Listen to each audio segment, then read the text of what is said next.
Welcome back. So we're going to show you a little bit of the navigation, the bar here at the bottom.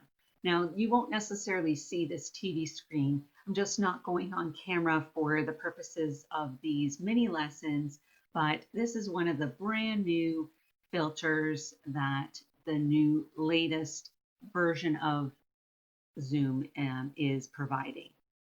And I thought that would be better than a black screen. So over here to your left, you see your mic. You can turn that on or off. So of course I wasn't talking when I turned off the mic because you wouldn't be able to hear me.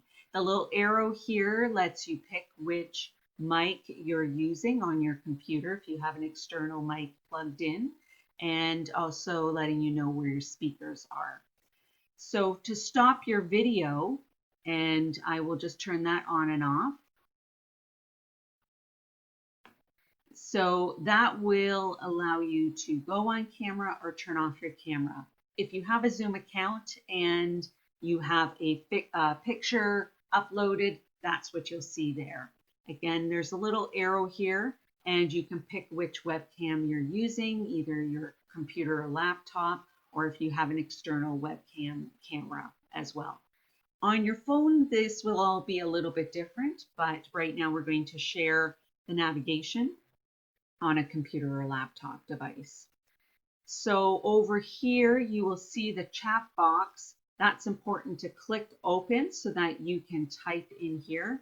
You can type to everyone, or if you're going to type to someone in particular, if that's an option to you, what you might see when you click this arrow is a drop down and giving you the speaker or the co-host's name that you can send a private message.